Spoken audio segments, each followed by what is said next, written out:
பாத்தீங்கன்னா ஒரு பாடமே இருக்கு. ஆசிரியர்களுக்கு வந்து தெரியும் நினைக்கிறேன். டைரக்ட் செல்லிங் பாத்தீங்கன்னா ஒரு பாடமே இருக்கு. இதன் மூலியமா அநேக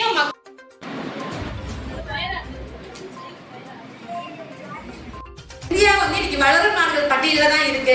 அப்ப இந்தியாவும் வளர்ந்த நாடுகள் பட்டியல வரணும்னா நம்ம எல்லாம் சேர்ந்து ஒற்றுமையா அந்த டைரக்ட் செல்லிங்கிற துறையை பத்தின அந்த ஒரு நாலேஜ் எடுத்து அது சரியா இந்தியா வல்லரசாக மாற வேண்டும் என்பது அப்துல் கலாமோட பெரிய ஒரு பிக் கனவு. உண்மையா இல்ல, அது இளைஞரால மட்டும்தான் முடியும்னு சொன்னாங்க.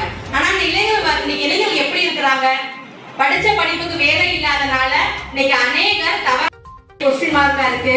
அப்ப இளைஞர்கள் மத்தியில ஒரு பொருளாதாரத்தை பத்தின ஒரு நாலேஜ் இருக்கிறதுனாலதான் அதை எடுத்து பண்ணிக்கிட்டு இருக்கோம். 10 ஆண்டுகளா எடுத்து பண்ணி நிறைய பேருக்கு அவேர்னஸ் கொடுத்து இன்னைக்கு ஒரு மனுஷனுக்கு தேவையான ஆரோக்கியத்தையும் வருமானத்தையும் சந்தோஷத்தையும் முழுமையா கொடுத்துக்கிட்டு இருக்கிறோம். இன்னைக்கு ஆகிறதுக்கு நம்ம ஒவ்வொருத்தரும் இன்னைக்கு ஒவ்வொரு குழந்தைகளுடைய வாழ்க்கை நல்வழிப்படுறதுக்கு கண்டிப்பா உங்களோட பங்கு பேரண்ட்ஸ் காட்டிலும் நிறைய இருக்கு.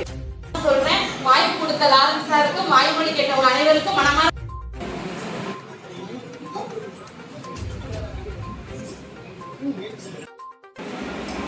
Thank you.